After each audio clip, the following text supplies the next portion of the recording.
happy Saturday morning, ladies and gentlemen. Welcome back to Weather Center Live.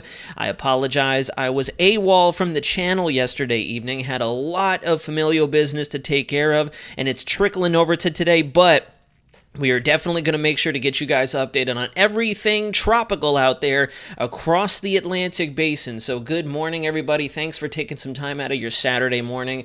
I hope it is starting off as phenomenal as it is here in the Sunshine State. Had a little bit of a cool, dry front come through and drop our humidity ever so slightly and maybe take us down a degree or two with our low temps starting the day this morning as the sun came up. I was out there busting behind out there in the yard, getting everything set up for some festivities we have going on today with the family, so very excited to get into that. We got to talk weather first. Huge update before we get into the weather. I need you guys listening in. I've officially signed on a dotted line. I'm not going to allude to where yet, but Weather Center Nazario is transitioning to an official source. Period. Starting of September, we will be an official source of weather information, and I'm very excited. I'm over the moon that everything is set in stone, everything's been drafted, everything is in agreement, and pretty much sealed fate. Confidently good stamp of approval, and we will be moving to official status come the beginning of September. I'll tell you more about that as we get closer in time. I don't want to spoil it this early on, but I'm over the moon to be able to say what I'm going to be able to say very soon. But all right. So, good morning, everybody. I do see the chat is popping off this morning. Thanks for tuning in. We have, I keep on wanting to say all the different names. We have Ernesto up here that's still more or less bringing the hammer down on Bermuda, although Ernesto has lost a lot of its tropical characteristics. It has lost a lot of its tropical characteristics. It is still technically classified as a warm core.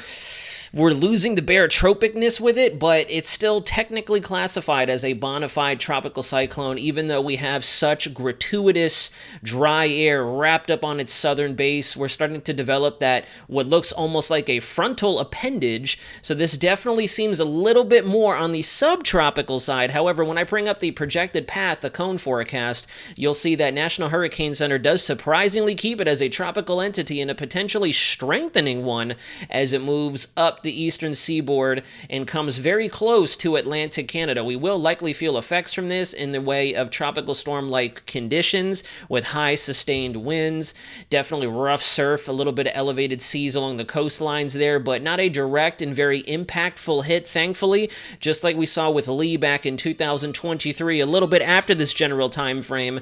We're lucking out. And this feature is going to continue to wash, and some will say that it has yet to start the subtropical or non-tropical transition. I think we are well underway. There's no way you're going to convince me that this system is completely uniform, warm core with this enormous channel of very dense, modified continental polar air transitioning to a maritime tropical air mass underneath its base, wrapped up into the center. Now, from here on out, it is going to move up into the northern Atlantic and then get rapidly ricocheted off towards the east. So believe it or not, the remnants of Ernesto, what is left of extratropical Ernesto as a baroclinic or maybe a mature low-pressure system, once it picks up even more jet support from our jet stream moving over the upper Midwest, the Great Lakes into the Northeast, could become an issue for Europe. Europe is going to definitely have to keep a close eye on for some fairly impactful weather from this system as it rapidly moves off towards the east. Once it gets up towards the northeast coastline, it is going to be moving very fast, so it'll be in your neck of the woods within another couple of days after it's done feeling, or I should say affecting, mainland United States and Atlantic Canada's weather. The rest of the tropics are fairly quiet, but fairly quiet for now. Just as we had discussed the last couple of live streams, we got to give it time, we got to be patient, and things will align.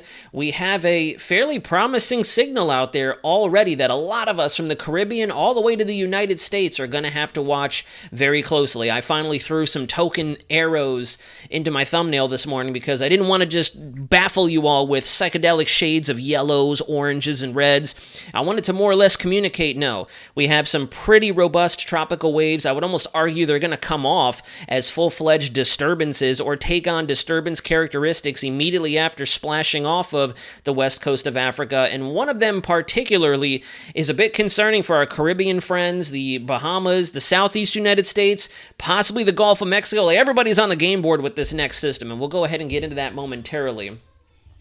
Here's a look at the true color visible satellite, and I'll go back to the very beginning to show you what I mean by a bit of a tropical transition. You can see here at the start of our shortwave IR, this is overnight this morning as we were all knocked out. Bermuda was ready to rock and roll in terms of impacts, and you can see not the most symmetrical system, but it still has that trademark. If you look, I just drew it right there. It has that trademark hurricane or tropical cyclone look with a very broad but somewhat, brief eye appearance that showed itself late in the day yesterday and then just after sunset moving up towards Bermuda.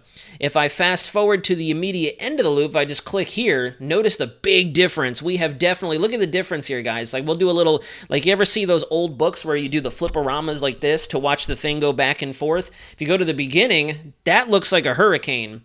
If you go to the very tail end, that looks like a baroclinic system. So we are still classifying this as a tropical cyclone. You could see an enormous, what looks to be center right in through there. Obviously, this is not necessarily an eye per se. This is that dry air intrusion getting in to the innermost core of the system. If you wanted to more or less draw the bones, the structuring of this system, you would start here and kind of go around like so. And that would be what Ernesto looks like kind of sort of under the hood right now, with an enormous channel of all this modified air that's just really getting into the core of the system. I'll change the color of the ink one last time, and if you look aloft, our jet is pretty much running right over top of it. So this is what really instigates that barotropic warm core to baroclinic cool core, modified cool core transition from a tropical system. As we all know, tropical systems, mid to low levels, warm core rising, whereas now we're going from the top with our upper level influence down to the surface. So that's why I personally, if it were me drawing the charts and writing the discussions, I would mention that Ernesto is clearly starting to move from tropical and mixing in towards the subtropical, non-tropical characteristics. We have a huge channel of dry, cool air right there that most definitely is helping to create a bit more temperature advection across the Atlantic. You can see it in the cloud lines here as well. All this open cell cumulus, that's indicative of our subsidence, our dry air.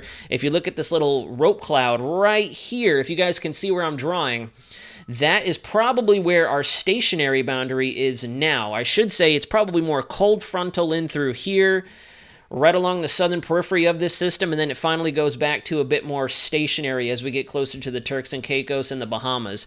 So Bermuda, your weather is still going to be fairly chaotic over the next several hours. You can see when we put it in actual motion here, the loop, it is moving fairly slow. It has slowed down as it has begun to transition from tropical to non-tropical, but thankfully we're not looking at a very high precip event. It's not nearly as high precip, as convectively robust and mature as a bona fide hurricane would be. I would honestly urge National Hurricane Center to consider making the transition sooner than later. In fact, if you look right about, let me see, right there, excellent satellite shot. You can also see how the vertical extent of this system has toppled just a little bit. If you look, here's what looks to be our mid-level circulation, and then there's our low-level circulation. It might be difficult to see, but if I put it in motion again, watch right in through there. I'm going to put little pips there so you guys can see. If I can get my pen back, I need to switch mouses already, or mice. So look right there, and then look right here, and I'm going to go back and forth with the satellite loop. You see that? See how there's just a bit of displacement, it looks like, in our low to mid-level stack?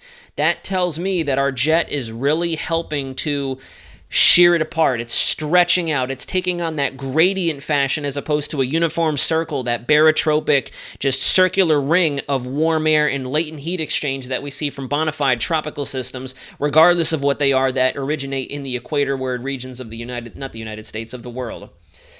Here's our latest advisory from National Hurricane Center. This is the 8 a.m. Atlantic Standard Time Intermediate Advisory. And like I said, I'm baffled that they're keeping it a hurricane all the way through to Monday. That just seems a little weird. I'd personally, if I were at the helm, I'd probably bring this subtropical or non-tropical S at least back to the 2 p.m. on Monday. Let's let it ride. Let's, give it a little more time as a hurricane, garner some more ace, whatever we want to do as it moves up towards Atlantic Canada. But from here on out, I would end its tropical life cycle. It has so much cool air pulled into it right now.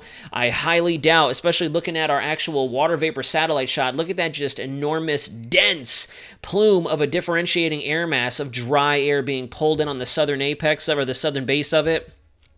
The National Hurricane Center thinks it's still going to recover. It's going to redevelop and possibly re-intensify a little bit. I think we're being generous, but we'll see. Obviously, this thing has definitely thrown us for some curves. We thought it was going to intensify upon approach, and it didn't. Maybe now it'll be the opposite, so we'll see. But that's Barrow. I mean, gosh, we're all hung up on Barrow still. That's Ernesto. Ernesto in a nutshell. Going to be rocketing up towards the Atlantic Canada coast. We should miss a direct hit. However, you're going to see a lot of impacts with it because, as you saw, this system is now even more so heavily north side loaded. So your rainfall is going to be going up. Very rough seas, high surf conditions, rip currents, some elevated surge right along the coastline. And then obviously your gradient winds as this moves off towards the north and east, with it undergoing that transition from a consolidated, tightly wound tropical cyclone. It is going to expand and start to spin a little bit more broadly, so your wind field is going to expand as well. So a bit more of a steady onset of your elevated pressure gradient winds as opposed to with a tropical cyclone. It'll just blow you out of the water within minutes. But let's get to the meat and potatoes. We already know Ernesto has been out there. It's the Lee of 2024. We've talked about it ad nauseum. We're finally looking beyond the impacts. We're out of the Caribbean. We've moved beyond Bermuda. Atlantic Canada, you're not entirely out of the woods, but thankfully you can already see we have a transitioning cyclone on our hands. So just be prepared for pretty much what you saw with Lee last year. There's going to be some flooding. There's going to be elevated winds, but not nearly as cataclysmic, if you want to use that type of vocabulary here, as if you had a real, true, bona fide cyclone, tropical cyclone, hurricane headed your way. But we have a really pronounced signal out there that we need to watch. So still a very sneaky dry wave that's going to be moving through our greater Antilles as we go beyond August 25th. Remember, that's my new timetable, guys. By August 25th to maybe the August 28th time frame at the very latest. If we are not on the cusp of development or tracking something that will likely develop, then we might have a bit of a problem in terms of if we want to call this season weird or anomalous. But that's neither here nor there because right now we're definitely not looking at it. If you go to 240 hours, we have that sneaky dry wave that might try to do something. It might not. Not a very impressive signature at all on our ensembles, our probabilities, nor our deterministic models. But it will move across the greater Antilles, the Bahamas, through the Yucatan Channel, and into the Gulf of Mexico. Earlier model iterations definitely showed something trying to move in there, but right now, not a major cause for concern. But take a look at those signals coming off of Africa. We're back in business, so to speak, in terms of our tropical conveyor belt out there. This is our 10-degree latitude line, and then we're sitting here is somewhere around our 15-degree latitude line, whereabouts you typically see your monsoonal trough, your intertropical front, or your ITCZ, and then the African easterly jet pumping out our MCSs that then transition into your tropical waves. And we are sitting comfortably 10-plus days out at a 50% signal that something is coming. We might have our next long track feature to pay close attention to. And if you go to the tail end of this probabilistic run, these are a blend of our probabilities here, you can see generally tracking towards the west-northwest. Again, for the potential 6th time in a row this season. If you haven't been listening before, I hope you're listening now, and especially next month, once I'm doing a whole different job trying to get you guys the weather with a wonderful team that I'm going to be working with. Lesser Antilles. We are on the front lines. You guys are essentially the beachhead for this hurricane season. We have not one but two potential waves that we're going to be tracking for you guys coming off the African coast, moving generally close to the Cabo Verde Islands and then fairly off towards the west as our subtropical ridge can finally relax, as well as our long wave trough, our Rossby wave that's been stuck over the eastern United States that saved us from Ernesto. Our pattern's going to go from very meridional. You can see very high sea waves, if you will. That's That's essentially what the long wave pattern is. It's like the surf you see at the beach. Right now we have very strong and amplified waves. We're finally going to transition back to a bit more of a zonal pattern, a lot less amplified, and as a result, we're going to see things generally track towards the west, and believe it or not, I think the GFS ensembles do a phenomenal job of showing this. Once again, I do believe, based on what the jet's going to be doing and what our pattern in the mid-latitudes will be doing, I think the European model, with their very strong solutions trying to take this up and out very quickly, is null and void. We saw it with Beryl. We saw it with Debbie. We're probably going to see it again with potential future Francine, but we will see. So as we move over to our European ensembles, a wonderful signature here. So at 72 hours, obviously you can see that Ernesto, very good agreement that this thing's just going to rocket, turn into the space shuttle more or less, and move up and out of our AOR finally by, I want to say, the 20th of August. So as we get into early next week, we will finally say bon voyage to our E-named storm, and we can start focusing on what looks to be shaping up as our F storm Francine. You go out to 144 hours, you can see us being peppered with some very weak ensemble members coming off of Africa. You go to just above the 200-hour mark. This is the wave that I want us to pay close attention to. And if you look at the timestamp, 25th of August, my little brother's birthday, that's going to be a pivotal date, I feel, for this hurricane season. And if you watch, as we go beyond that point in the loop, we see even greater ensemble agreement tracking generally towards the west as a fairly organized system.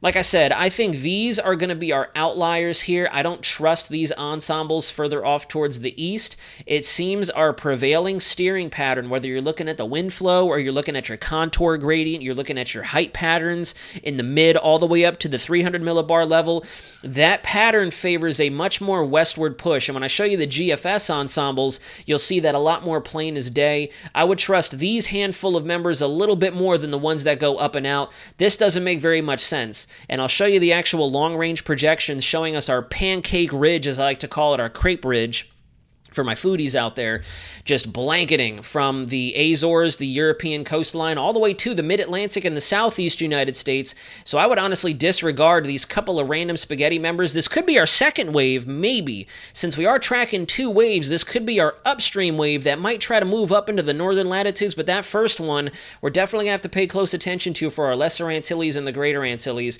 I know we just got through with Ernesto.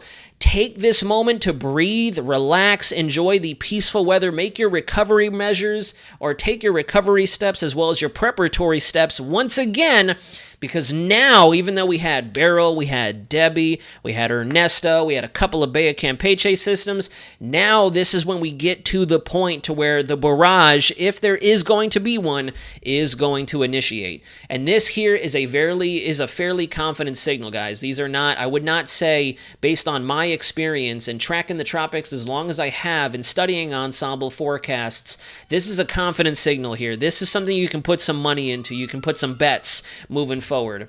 If you switch over to the latest ensembles, what happened? Oh, this is our control member. I also wanted to show you the control model.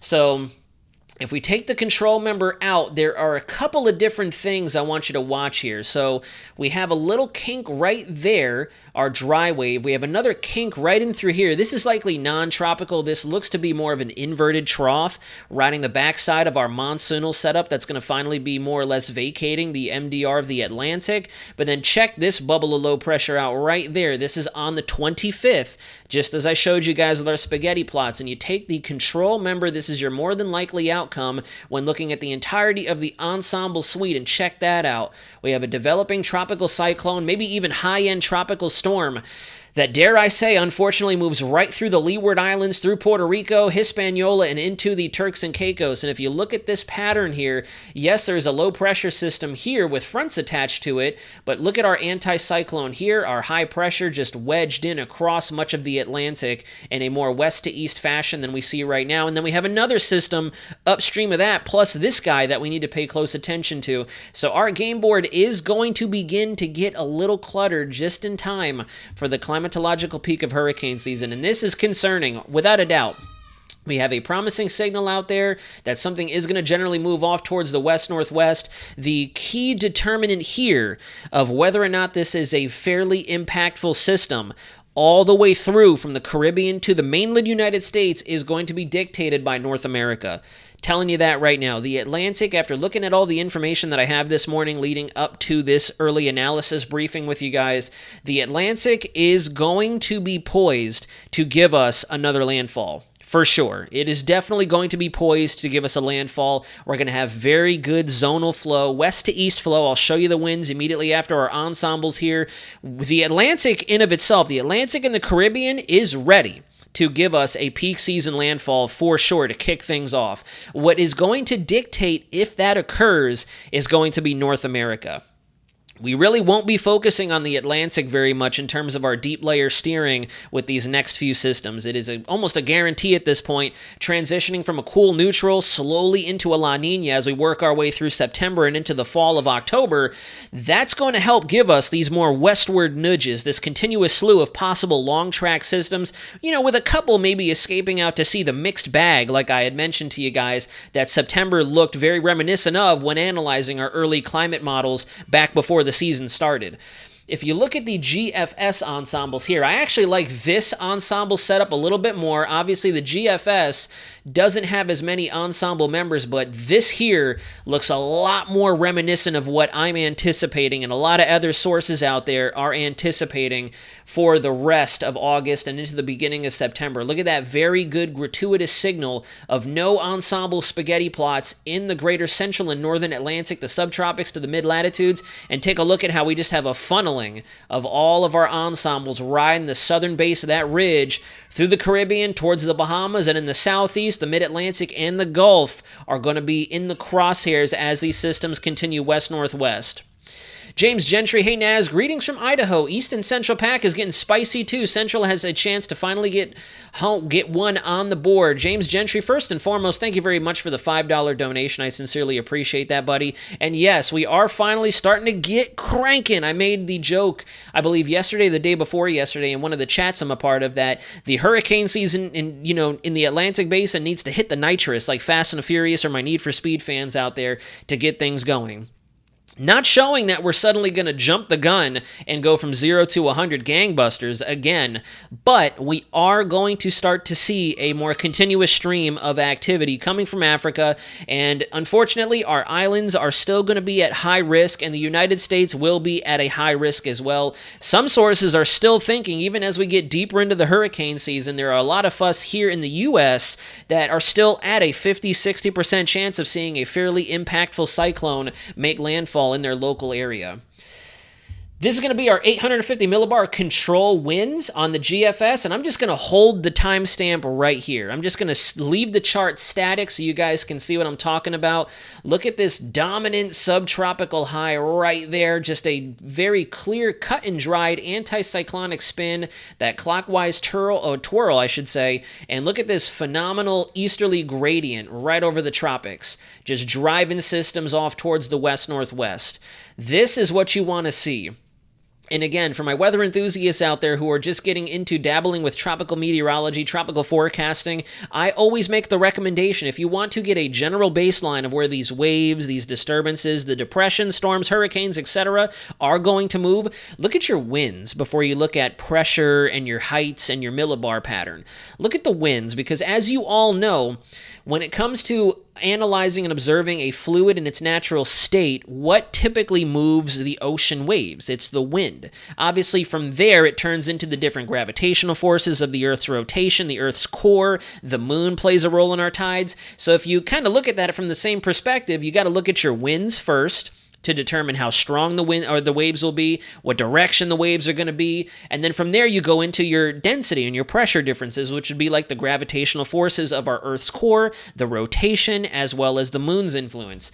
Same general concept. I know we went from meteorology to astronomy more or less, but for your tropical systems, look at the mean deep layer winds, and then go to your pressure, then go to your density, then go to your heights. And as you can see here, looking at the GFS right up to the doorstep of September 1st, a phenomenal easterly gradient over the tropics, driving things off towards the west. If I immediately click over to our EPS, you can see the same thing. European control member, there's a little bit of divergence and a nice call over the southeast and mid-Atlantic United States that could save us if this holds true, obviously if there's not any wiggling and wobbling. But again, look at this pancake ridge and a really good easterly gradient right across the tropics with nothing but open air for these systems to just wander off towards the west. So the Caribbean, the Greater Antilles, the Bahamas, the Gulf of Mexico for sure. This is when you really want to turn on your radar and just keep a close eye on what's happening out there. This is going to be a look at our latest Europe. Oh, I'm so sorry. This is going to be a look at the latest. If you guys must know, I'm burping because I'm already juicing up on the caffeine for the day. I only got like 3 hours of sleep last night. So if you look at our latest European AI model, the reason I'm using this right now is because this model has actually been doing a phenomenal job of tracking when it is cyclogenesis can come back onto the picture. If you go all the way back to the 12th of August at 12Z, go to the end of the run, look at that. This is the 12th of August.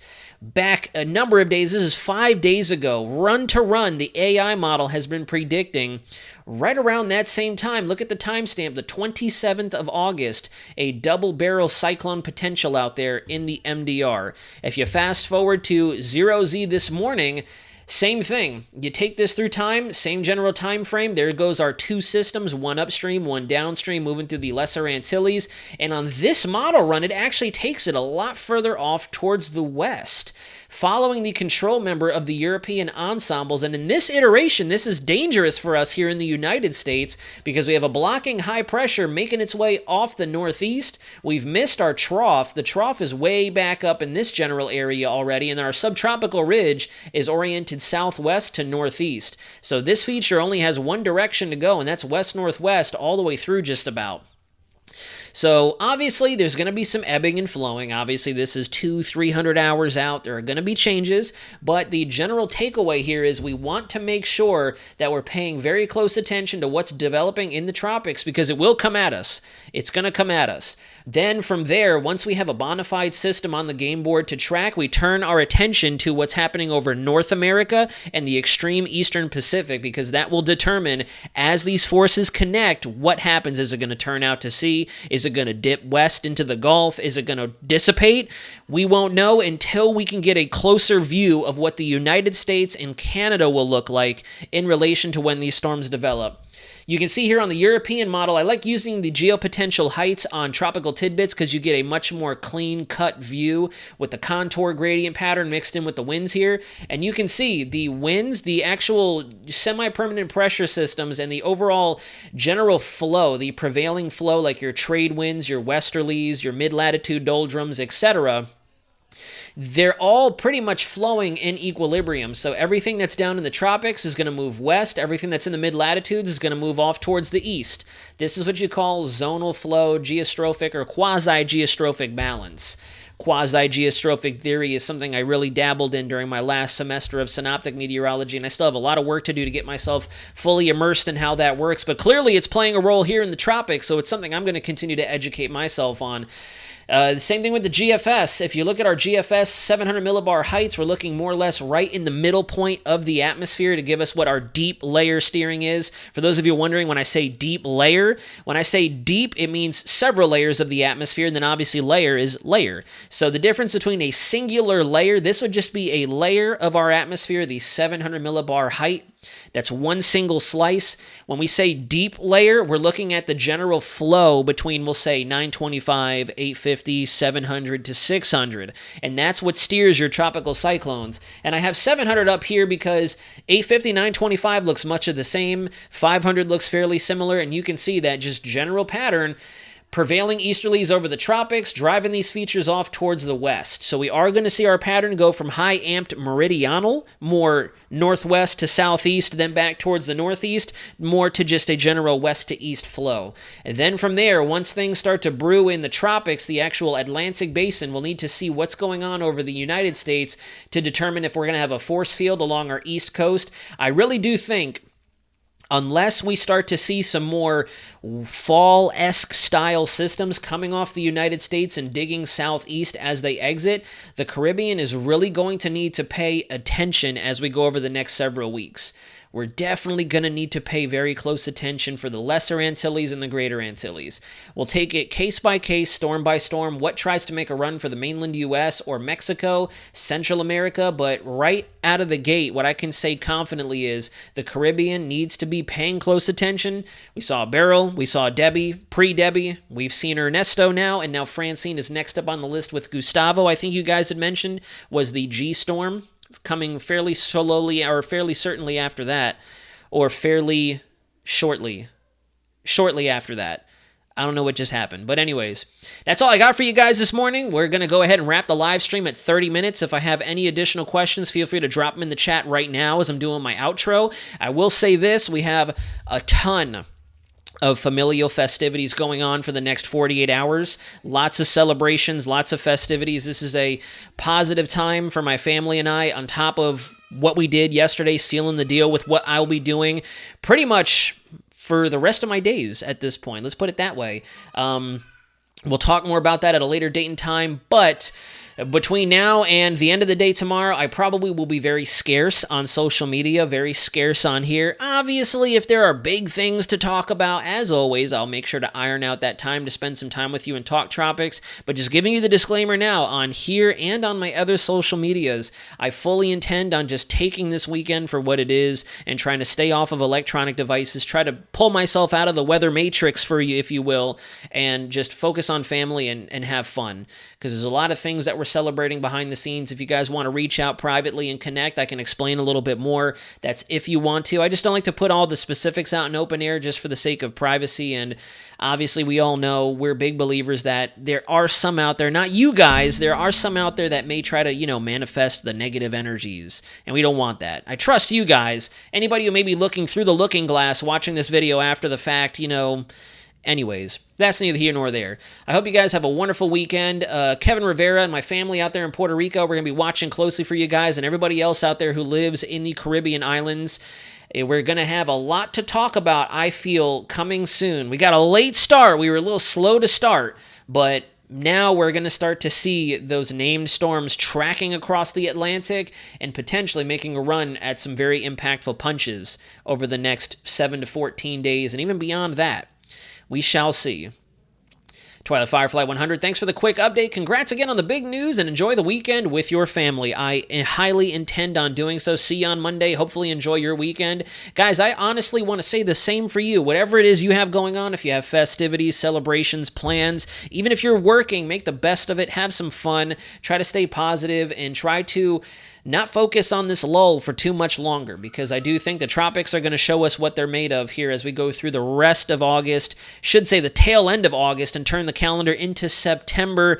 Where is the time going? I can't believe we're already counting down to fall. It means the holiday season, the best time of the year, is almost upon us. We got to take inventory of what it is we have going on right now, and stay tuned for more. Congrats on everything, Brick Ward. Thank you very much. Hope nothing stronger than Ernesto. Kevin, I can't guarantee that, and that's exactly why these features have my utmost attention, and I'm going to be taking these threats very serious, regardless of what the ensembles and the long-range trends look like. Every storm deserves a level of respect, and everybody out there deserves that courtesy for us meteorological sources to be watching your back as we get into the historical peak of the hurricane season. So lots more to come.